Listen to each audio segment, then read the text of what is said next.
Welcome to today's deep dive. We're heading straight into the evening of May 29th, 1913. Oh, a very specific night. Very specific. Imagine you are stepping inside the brand new Théâtre des Champs-Élysées in Paris. Right, everyone dressed to the nines. Exactly. And our mission today is to really pull apart the mechanics of what is arguably the most infamous premiere in the history of Western art. It really is. We're working off a fantastic compilation of sources today, mostly anchored by the article Stravinsky's Riot, the scandal that reshaped modern music. And we really want to examine the anatomy of this specific scandal to understand how artistic boundaries are actually broken. Because looking at the historical record, pushing the envelope on this particular night, it didn't just result in polite applause. Or even like standard critical debate in the papers the next day. No, not at all. It triggered an immediate, visceral, and just seemingly uncontrollable uproar from an audience of Parisian high society. Okay, let's unpack this. Was it simply a matter of a conservative audience rejecting a modernist aesthetic? Or was there something baked into the performance itself that acted as a psychological trigger? Well, the contrast between the setting and the event is really what makes this historical moment so compelling. Right. The article details this audience comprised of the very conservative Parisian elite. They are seated down in the expensive loges. The box seats. Exactly. And they are juxtaposed against this bohemian avant-garde crowd up in the cheaper gallery seats. So you already have this built-in class tension in the room. Precisely. And the stage was set for Sergei Digilev's Ballet Russes, which was a company that had certainly, flirted with exoticism before. Sure. But the sheer aggression of the reaction that night, the shouted insults, the physical altercations, it indicates something far deeper than just mere distaste for a new artistic direction. Because even considering the aesthetic divide between the wealthy subscribers and the avant-garde, you don't typically see upper-class theatergoers hurling insults loud enough to drown out a massive symphony orchestra. Right, over just a difference in taste. Yeah. So the source material argues it was a deliberate multi-sensory assault on the audience's fundamental expectations. It was. And to understand that trigger, we have to look at the narrative premise first.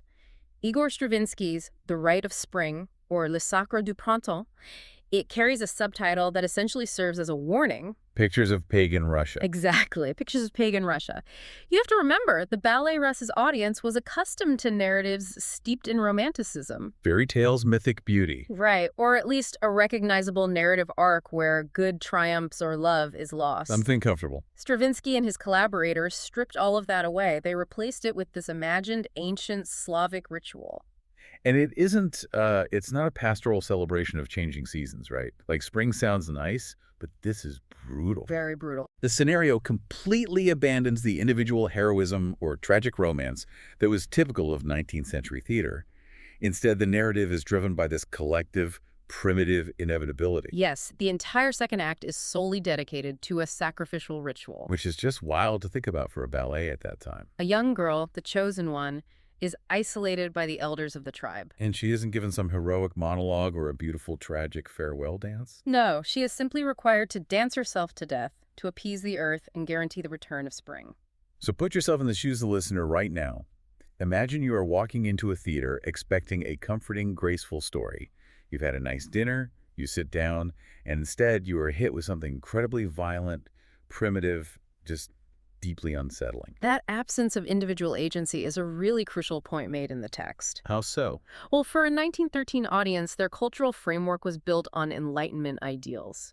Romantic individualism, presenting human life as entirely subservient to brutal pagan forces of nature, was fundamentally upsetting to them. It challenged their worldview. Exactly. The ballet forces you to watch a community systematically demand the violent death of one of its own. And it's presented not as a tragedy to be mourned, Right. but as a necessary mechanical function of nature.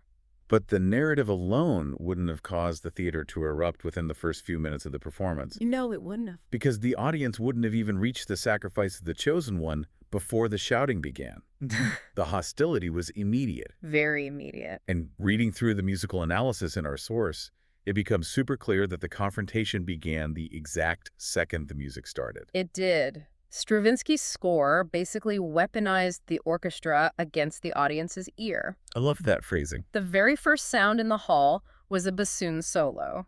But Stravinsky wrote it in an extreme, unnaturally high register. He pushed it so far beyond the instrument's traditional range that it lost its characteristic warm, woody tone. Completely. The article notes that several prominent musicians in the audience that night couldn't even identify the instrument. They didn't even know what they were hearing. They thought it was a completely different instrument. It sounded strained, thin, almost like a strangled human cry. Which completely strips away the comfort of recognizing what you are listening to. If you are sitting in the dark and the opening note feels like the instrument itself is being pushed to the point of breaking, it induces a physical sense of tension. Immediately.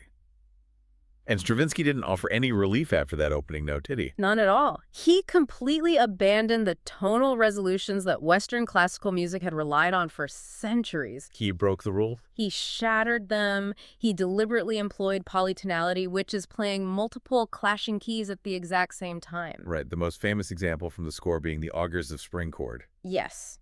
It essentially takes an E major chord and rams it directly into an E-flat major 7th chord. Which is just jarring. Yeah. Our brains are biologically wired to seek resolution in music. We want that payoff. When we hear dissonance, we expect it to eventually resolve into a harmonious chord.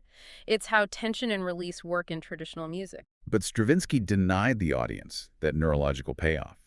He took those harsh, clashing dissonances and treated them as the foundational sound. Sustaining the tension indefinitely. And beyond the harmony, the rhythmic structure seems to be what truly broke the audience's composure. Oh, the rhythm is the real weapon here. Because if you listen to a traditional waltz or a march, your brain locks onto the downbeat. You know exactly when the next emphasis is coming. 1, 2, 3, 1, 2, 3. Exactly. The best way I can think to describe Stravinsky's rhythmic displacement to you, the listener, is to imagine you are walking down a perfectly smooth, beautifully paved sidewalk. You've got a great, steady, elegant rhythm going, left, right, left, right. Very predictable. It's comforting. But now suddenly the ground starts shaking. The sidewalk cracks into a jagged, uneven staircase, and someone is shining a strobe light in your eyes while blaring a siren. That is a very intense image. But that aggressive, chaotic noise, that complete destruction of a predictable rhythm, that is the physiological experience of hearing this score for the first time. That analogy captures the physical disorientation perfectly, because the score is littered with rapidly shifting time signatures. Zapping all over the place. It jumps from 316 to 516 to 28 time, often within consecutive measures. You can't tap your foot to it. You literally can't. Furthermore, Stravinsky placed massive, violent orchestral accents on the weak beats. The audience was physically incapable of finding a groove or predicting the pulse of the music. The source actually quotes several primary accounts describing the music as a physical assault. It wasn't just intellectually challenging. The unpredictable percussive blasts of the brass and percussion literally set the audience's nerves on edge. Here's where it gets really interesting. Because the audience wasn't just sitting in a concert hall experiencing this auditory disorientation. No, they had to watch it too. They were watching a visual representation of it on stage. We have to look at the visual shock engineered by the choreographer Václav Nijinsky. A huge figure in this story. Because the choreography amplified the hostility of the music exponentially. Nijinsky was a star of the ballet Russes, known for his astonishing leaps and his incredible grace. But as a choreographer for the Rite, he orchestrated a systematic dismantling of classical ballet technique. Just tore down. Classical ballet is inherently aspirational. Through techniques like en dehors, which is the outward rotation of the legs, and dancing on point, the dancer creates an illusion of weightlessness. The objective is to defy gravity, to appear ethereal and light. Exactly. And Nijinsky forced his dancers to do the exact opposite. He grounded them completely. The source material details how Nijinsky inverted the posture. So instead of turned-out feet, the dancers were heavily pigeon-toed. Toes pointed inward. Instead of straight, elongated limbs, their knees were sharply bent, their arms held tightly to their bodies in these rigid, angular shapes. They didn't glide across the stage. They stomped heavily into the floorboards, deliberately emphasizing the weight of the human body rather than trying to conceal it. And that visual subversion extended to the costuming, too, designed by Nicholas Roerich. Right, no tooties here. No tutus, no form-fitting attire that showcased the lines of the dancers' bodies. They were dressed in these heavy, brightly colored, historically inspired smocks. which obscured their forms entirely. Furthermore, rather than facing the audience with an elevated posture, the dancers spent much of the performance hunched over, staring at the floor, profiling the stage in flat, two-dimensional formations. It must have looked incredibly alien to them. You have the Parisian elite who patronize the ballet specifically to see beauty and refinement, presented with a stage full of dancers moving in spasmic, heavy, trembling unisons. It was an intentional rejection of everything the audience deemed culturally valuable. It really was. It was an aesthetic declaration of war. Nijinsky wasn't just offering a new style of dance, he was mocking the refined sensibilities of the aristocracy in the room. Wow. He was presenting humans not as divine or elevated, but as terrified, earthbound creatures driven by tribal impulse. And when you combine that aggressive, gravity-bound choreography with Stravinsky's violent, unpredictable polyrhythms, The sensory overload in the theater reached a breaking point. let's trace the timeline of that breaking point, actually. Because the chaos in the theater didn't wait for the final curtain. Not even close. The source provides a vivid reconstruction of how the tension fractured into outright hostility. The overture alone, with that strained bassoon, generated a murmur of discomfort. Just rustling in the seats. But the moment the curtain rose on the augurs of spring, and the audience saw the dancers bouncing heavily on flat, pigeon-toed feet to those jarring, syncopated chords, the room snapped. The accounts detail a very rapid escalation. It began with scattered, derisive laughter from the conservative loges. Which is a common defense mechanism, right, against the avant-garde. If you don't understand it, you laugh at it. Exactly. But that laughter was immediately met with fierce shushing and shouting from the bohemian artists and intellectuals seated up in the galleries. Because they were eager to embrace this modernist subversion. They wanted this. And that friction ignited the room. The laughter turned into aggressive booing, catcalls, and whistling. The atmosphere completely deteriorated. We are reading accounts of high society figures exchanging vicious insults with the artists. The composer Florent Schmidt reportedly yelled at the wealthy patrons in the boxes, calling them courtesans. It got deeply personal. Oh, absolutely. The Duchess de Porteless is famously cited as standing up and declaring, "I am 60 years old, and this is the first time anyone has dared to make a fool of me." Which is such a striking image of aristocratic indignation. You had people beating the rhythm on the heads of the people sitting in front of them with their canes. The sheer volume of the shouting and arguing grew so intense that it fundamentally compromised the performance. That is the most astonishing logistical detail of the night to me. That's hard to even picture. The unamplified noise of a massive Parisian theater audience, at war with itself, completely drowned out a 99-piece orchestra. 99 pieces. And the dancers on stage who are executing some of the most complex, rhythmically demanding choreography ever created suddenly couldn't hear their musical cues. Right, because the complex shifts from 58 to 78 time are nearly impossible to track if you can't hear the downbeat. You're just flying blind. Which leads to this incredible, almost cinematic image backstage. Oh, Nijinsky. Yes. Nijinsky realizes the visual audio synchronization is falling apart. He grabs a chair, places it in the wings just out of sight of the audience, and stands on it, leaning as far out as he can. Sweating, screaming. He is forced to shout the complex rhythmic counts in Russian at the top of his lungs, desperately trying to keep the dancers on stage from completely losing their place in the chaos. While Nijinsky is engaged in this desperate crisis management in the wings, the reactions of the other two key figures, the composer and the conductor, offer a really fascinating contrast. Tell me about Stravinsky. He was in the audience at first, right? He was initially seated in the auditorium, but he was so enraged by the audience's disrespect that he allegedly stormed out of the hall early in the performance. He couldn't handle it. He retreated backstage to hold onto Nijinsky by his coattails to prevent him from running onto the stage in a blind fury. So Stravinsky couldn't endure the rejection of his work. Yet down in the orchestra pit, you have the conductor, Monteux. The unsung hero of the night. He is literally trapped. He's between a furious, screaming audience at his back and a massive orchestra struggling to play an impossibly difficult score in front of him. And according to the historical record, Monteux stood there with the stoicism of a statue, Never missing a beat. driving the orchestra relentlessly forward through the noise until the very final chord. What's fascinating here is how the mythology of the night has evolved compared to the historical reality. Oh, that's a great point. If you read passing references to the Rite of Spring, it is almost universally described as having caused a riot. Right. We picture pitchforks and torches. While the disruption was severe enough that the theater management actually flickered the house lights to try and calm the crowd. Like a bartender at closing time. And the Paris police were eventually called to the venue to intervene and remove the most disruptive individuals. Historians who study the primary sources really caution against exaggerating the violence. Right, we shouldn't picture people tearing up the velvet seats and setting fire to the curtains. No, no.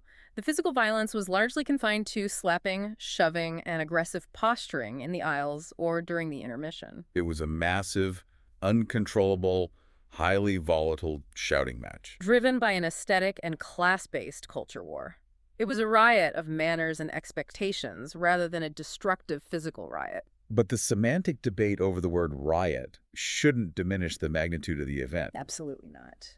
The audience reacted with genuine, fiery outrage because they recognized exactly what Stravinsky and Nijinsky were doing. They knew they were being attacked. They were systematically dismantling the artistic traditions that the Parisian elite held sacred. They were tearing down the temple while the audience was still sitting inside it. It's a great way to put it. The ballet offered no melodic comfort, no visual beauty in the classical sense, and no moral elevation. It forced the audience to confront the primitive, the chaotic, and the violent undercurrents of human nature. And in 1913, society simply was not prepared to look at that reflection. Yet the true measure of the work's power lies in what happened after the scandal subsided. The narrative of the Rite of Spring doesn't end with police restoring order in the theater. Not at all. The source highlights a pivotal moment just 1 year later, in April 1914, which fundamentally reframed the public's understanding of the music. This is the real turning point for the legacy of the piece. In 1914, the work was performed again in Paris. Same city, same audience demographic. But this time, strictly as a concert piece. Pierre Monteux was conducting again, but there were no dancers.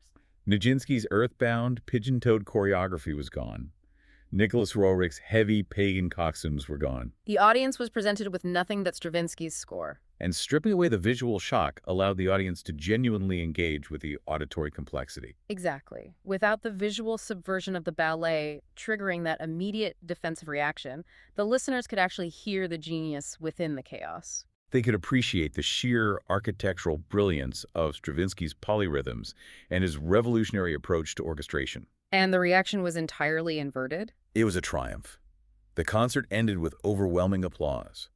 Stravinsky, who just a year prior had fled the auditorium in a rage, was carried out of the theater on the shoulders of the cheering crowd. The music hadn't changed a single note.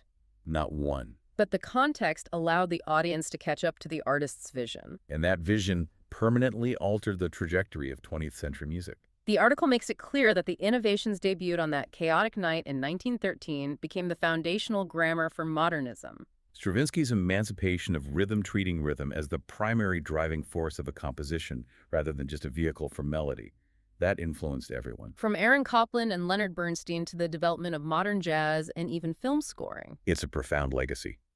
The very score that caused aristocrats to scream at each other and necessitated a police presence is now an essential pillar of the orchestral repertoire. It is analyzed in conservatories worldwide. Its complex, shifting time signatures are used as the ultimate benchmark for a modern orchestra's technical proficiency. What was once considered an auditory assault is now universally recognized as a masterpiece. Which is incredible to think about. It really is.